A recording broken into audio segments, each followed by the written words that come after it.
Welcome back to Promoted. I'm your host, Felicity Fury, CEO and co-founder of We Aspire. And today joining me, we have the fabulous Renee Wooten. Renee, who are you? What's your story? Hello, everyone.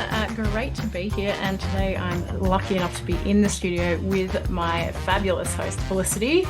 Renee Wooten, aerospace engineer, pilot, and professional speaker.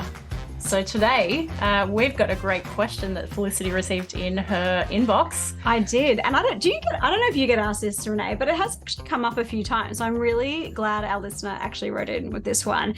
I'm not going to swear because there was a swear word in this. I'll say stuff. So Renee, you always look like you have your stuff together. Is that right? Yeah. Do you? How do you do it? Is it true? Do you always have your stuff together? Because I certainly do not.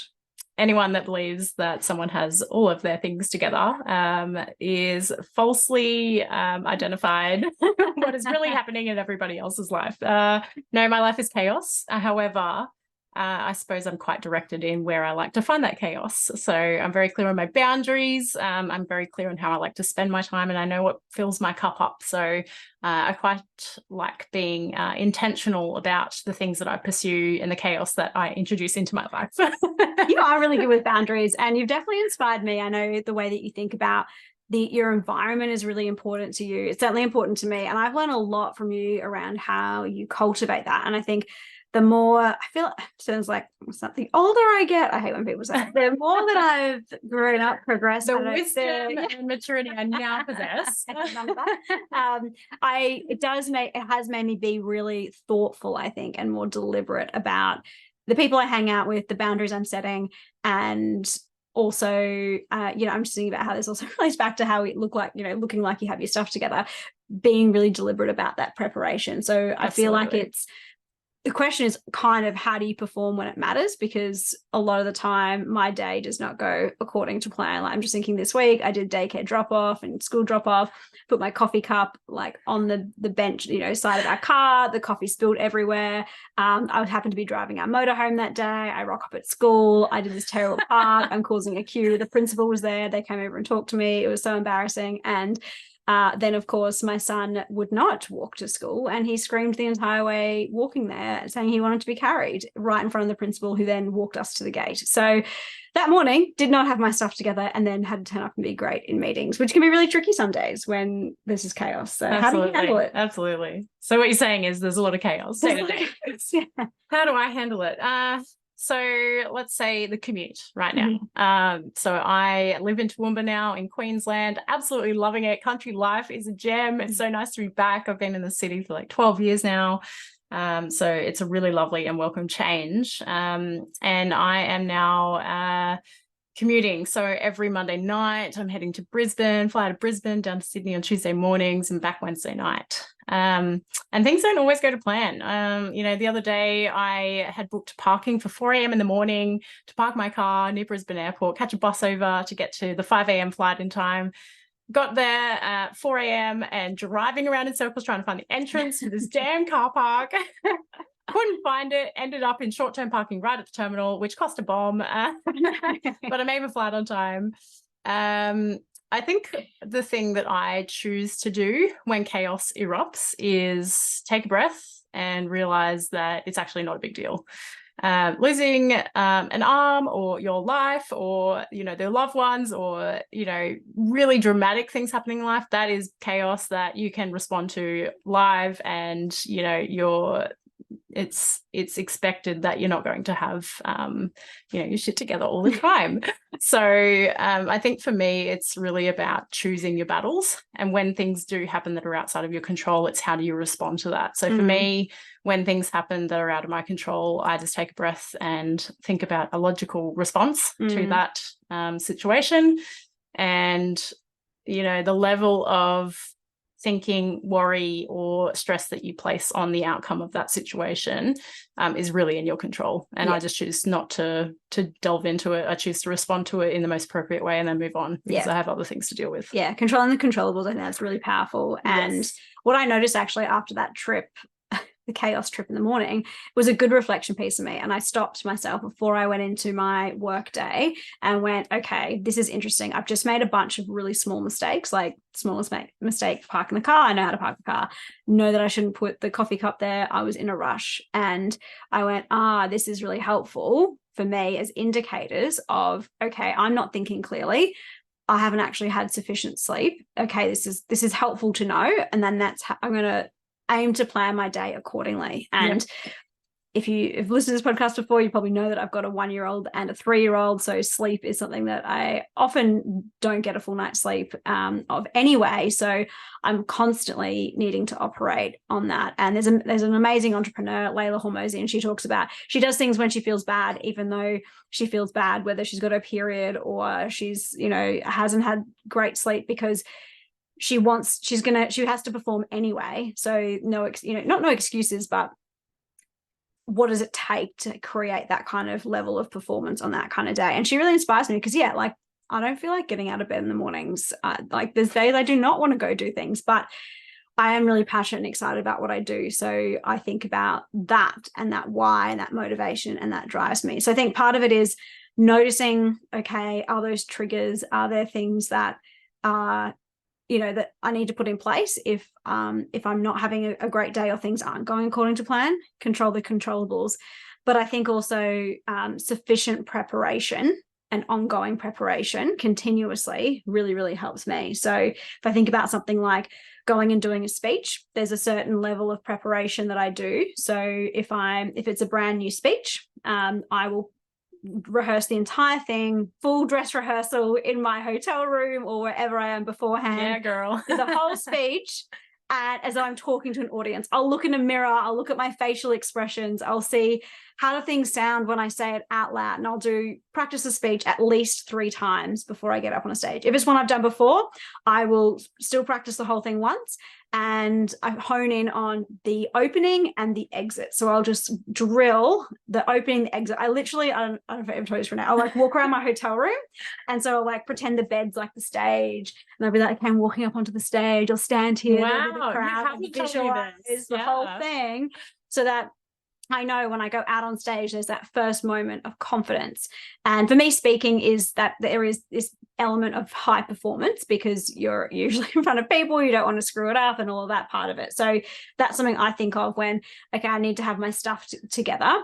And a huge part of that is preparation. What does that look like for you? Yeah, absolutely. Same for me. I think the year ahead for me is looking really busy. So what am I doing to start preparing months in advance to actually execute things? So for instance, when I'm doing speeches or signing up for talks and public events months in advance, I have a checklist of things that I need to do in terms of preparation for that. So I start that preparation kind of now for events in March and in June, and we're currently in January, February. So it's really just having a plan and a process in place so that you can consistently follow that process every time the same sorts of things kind of hop up in your life. And to that point as well, I think it's knowing yourself well. So what are your strengths? What are your weaknesses? Because generally when you've got strengths, you don't need to prepare as much, maybe because you know that you're already really strong and capable in delivering in that. But for where, you do need that extra preparation, or you want to build a certain set of skills, you need to spend more time on it naturally. And ask my question things like what would have me feel prepared in this moment? So if I'm meeting a CEO who I really admire, I'm definitely going to freak out because they're amazing. Okay, how do I manage the fangirl? Okay, then I want to do some research. I want to have some interesting things to talk to them about. I want to have my agenda prepared. And I might not even use the agenda, but the fact that I've gone, what do I need to be prepared or feel prepared? Yeah. Is a good question to start with. I agree. If I use the example of, preparing for a flight versus getting up on stage and speaking. And Renee means flight like she can fly the plane. So you mean like piloting. Yeah. Not just like, I'm going to go, commute to Sydney. Yeah, absolutely. Yeah, jumping on a plane and actually flying it myself. So recently my partner and I, Alex, did a flight from Camden Airport in Sydney up to Taree, which is where my grandparents live. We wanted to take my pop for a flight. So the preparation to get ready for that flight started about a week before the flight. And that was, you know, looking at the weather, that was preparing the flight plan, going through all my radio calls and rehearsing them before I even got on the plane. And then on the day, you know, it's bringing all that paperwork together, but then making sure the plane's really well prepared. You've got all of the requirements to make sure that that flight's legal. So having that checklist of what is going to make me legal, what's going to make me comfortable and confident on the day, what am I prepared for, what's my backup plan, all of that stuff I'm thinking about well in advance of the day. So that preparation piece is really, really important for you to look like you have your stuff together. Totally. And yeah, now when you said like all the things that don't go to plan, in speaking, I've had so many things not go to plan. There was one where I was speaking at a school and they gave, before I went on stage, I said, here's a microphone. Okay, you've got to turn it on at the bottom. So when you get on stage, turn it on and then go speak. It's a handheld microphone. And I was like, cool, 400 year 9 and 10 high school students, what could possibly go wrong? Walk on stage. The person also introduced me with a different speech than I was actually giving, which also threw me off. And then I pick up the microphone, I'm looking, and it's a tiny little button. I'm looking for this tiny little button. They switched the microphone. There was no button on the bottom. The button was on the side. Devastating. You know, when you feel like this, the moment of silence, like the awkward silence is like 3 hours long, but it's actually probably 3 seconds long. Yeah. It was like that. And there's this sea of school students. So all the flashbacks of what it was like at school were coming back to me. In that 3 seconds. In that 3 seconds, I eventually found the button and I'm sure no one noticed. But, you know, thinking through, okay, what are those things that can go wrong and how can you prepare for that? So now, okay, lesson, I learned that on the hard way. Just think about, like, they might change a microphone on you. That's unexpected, unplanned.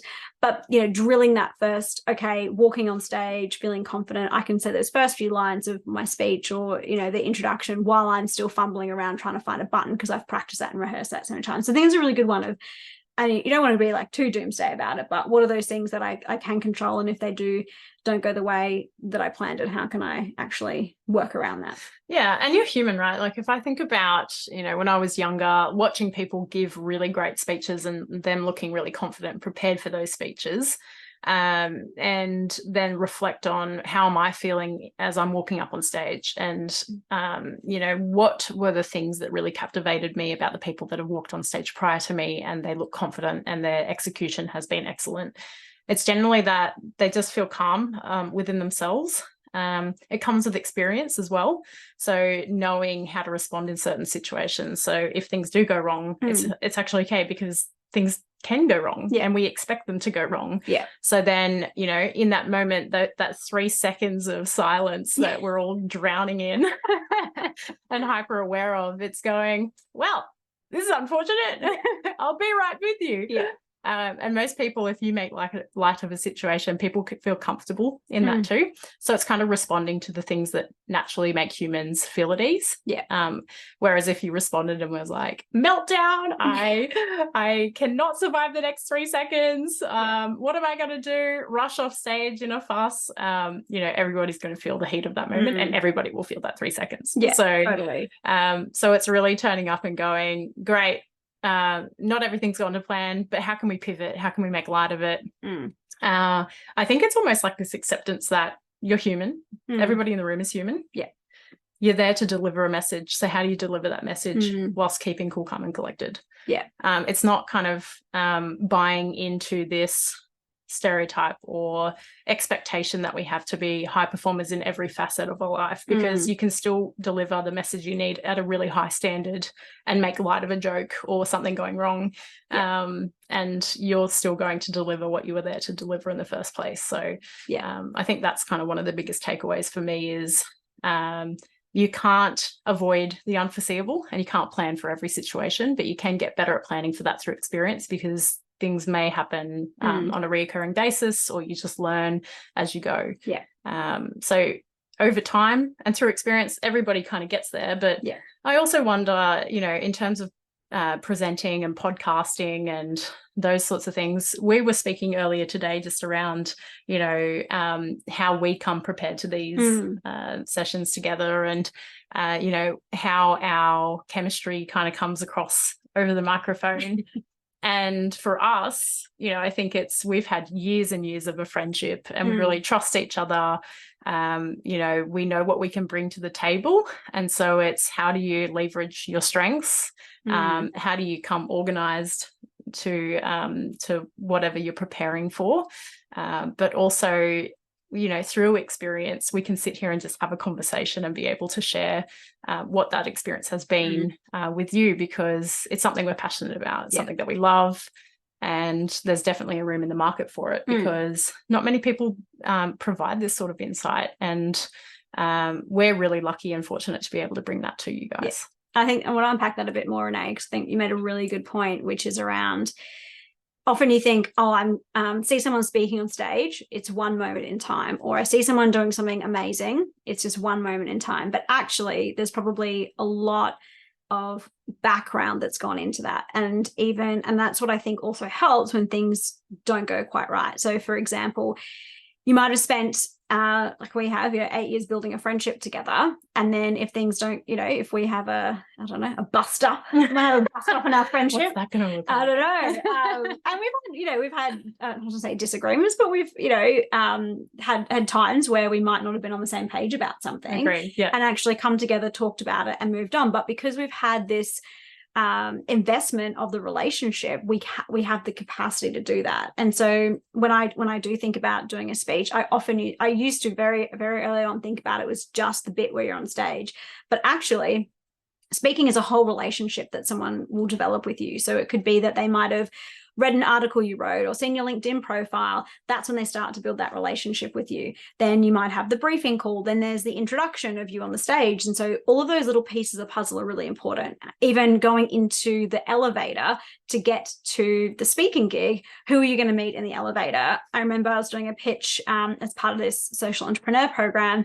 And it was at Macquarie in Sydney, those beautiful offices. I don't know if you've been there, Renee. Yeah, Macquarie, yes, Macquarie, down on, on the harbour there? It's beautiful.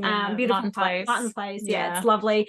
So I walked in the lift, and I'm like, okay, cool. Just like be great with everybody. Chat to the person in the lift. Like, hey, like, what are you here for today? Or like, oh, we're going the same floor. Like, oh, that's interesting. I wonder if we're here for the same thing.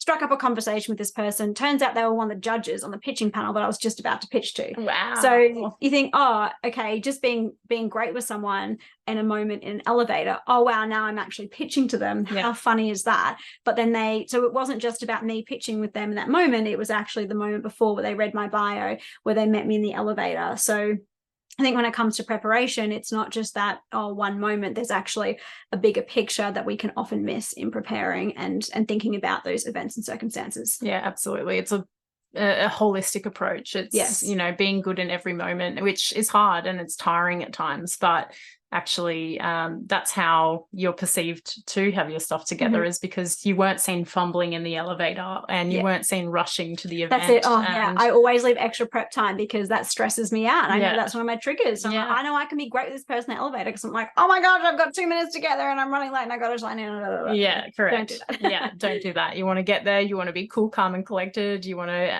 be perceived as having your things together. And the way that you do that is you give yourself the best chance, and that means more preparation time. That means turning up on time or well in advance of time. But it also means, playing to your strengths. It means being confident in what you're delivering. And backing yourself, I think, is probably the final thing. 100%. I could not agree more with that. And it's a perfect note to end on. And if you're listening to this thinking like, oh, I don't do that, or I don't have those feelings, it's going to be different for everyone. So find out what works for you. The best way to do it is practice, and keep trying and seeing having that experience and discovering what that is for you. You might listen to us and go, oh gosh, I'd never do any of that. Cool. Like, what's your version for you? Yeah. It's, it's for you to figure that out. So thanks whoever said, for the person who, I won't probably call them out. Thanks for messaging in and saying, I look like I have my stuff together, because very often you've seen the back end, Renee. You stayed over last night. We've seen the preparation. You saw the chaos. You saw the screen. Your snotty noses. No one gets away with it. No one, not even us. But on that note, if we haven't covered what's going to be applicable for you today, please write into us. We want to hear from you. We'd love to answer your questions. So you've seen it here live today. We have answered one of our other beautiful audience members' questions, and we'd love to keep doing that for everybody else. Yes, we'd love to hear from you. You've been listening to the Promoter Podcast with Felicity and Renee. See you next week.